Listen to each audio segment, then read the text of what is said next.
বন্ধুরা, সবাইকে মিলির পরিবারে স্বাগতম। তো আজকে একটা রেসিপি নিয়ে এসেছি, সেটা হচ্ছে মিষ্টি কুমড়োর পাতা। কি করে বাটা করব সেই রেসিপিটা তোমাদের সঙ্গে শেয়ার করব। দেখতে থাকো, ভিডিওটাকে স্কিপ করবো না, প্রথম থেকে শেষ পর্যন্ত দেখার অনুরোধ রইল। এটা দেখতে পাচ্ছ বেশ সুন্দর কচি কচি একদম মিষ্টি কুমড়োর পাতা নিয়ে এসেছি। এটা বাটা করব। এই পাতাটা বাটা খেতে খুবই সুন্দর লাগে, আর গরম গরম ভাতে তো খুবই মানে কি বলবো, অসাধারণ লাগে, একদম বলার কিছু নেই। তাই এই পাতাটা বাটা করব, সেটা তোমরা দেখতে থাকো। এই যে পাতাটা আমি বেশ কুচু কুচু করে কেটে নিয়েছি, তাহলে সিদ্ধটা ভালো হবে। তার জন্য নিয়েছি, পাতা বাটার জন্য নিয়েছি লঙ্কা আর রসুন। একটু রসুনটা বেশি দিয়েছি, কেননা কালো জিরা দেবো না, তার জন্য রসুনটা। আপনারা চাইলে কালো জিরা দিতে পারেন, কালো জিরাটা দিলে আর একটু টেস্ট হবে। যেহেতু আমার ছেলে খায় না, ওর জন্য আমি কালো জিরাটা দিইনি। এবার শুকনোতে কড়াইতে দিয়ে দিলাম রসুন আর কাঁচা লঙ্কাটা। কাঁচা লঙ্কা রসুনটা ভালো করে একটু ভেজে নিচ্ছি। দেখতেই পাচ্ছ কাঠখোলায় তেল দিয়ে ভাজবো না, এটা কাঠখোলাতেই ভাজবো। এই যে বেশ লাল লাল হয়ে গেছে, এবার ঢেলে রাখলাম।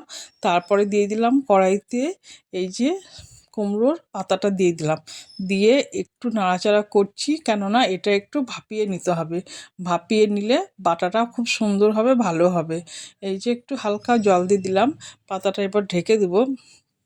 একটু বেশ নাড়াচাড়া করে এই যে দেখতে পাচ্ছি একটু কমে গেল, অনেকটা কমে গেল, অনেকটা পাতা ছিল কমে গেল। দিয়ে একটু ঢাকা দিয়ে দিলাম, ঢাকা দেওয়ার পরে একটু লবণ দিয়ে দিলাম, লবণটা দিয়ে হয়ে গেল। দিয়ে দিয়ে দিলাম একটু হলুদ, দিয়ে লবণ হলুদ দিয়ে বেশ সেদ্ধ করে নেব।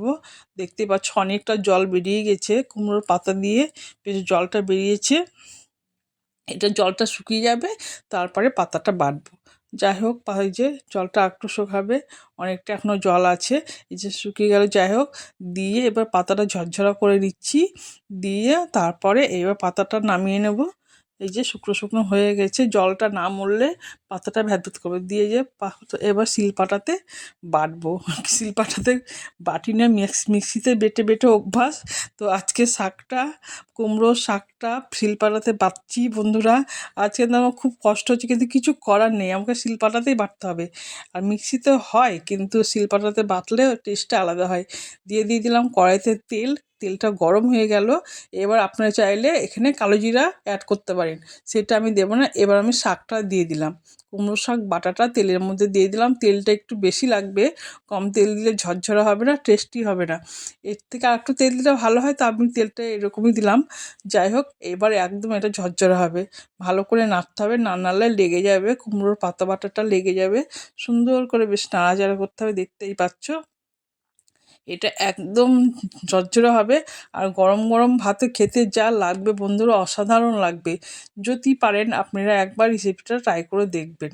কোনো খরচ নেই এতে, মানে কম খরচে একদম ঘরোয়া পদ্ধতিতে এই শাকটা রান্না। দেখতেই পাচ্ছেন, দেখতে মনে হচ্ছে কতটা শাক কতটুক হয়ে গেল, আর একটু দেখতে পাচ্ছে কমে গেল, একদম কমে গেল শাকটা।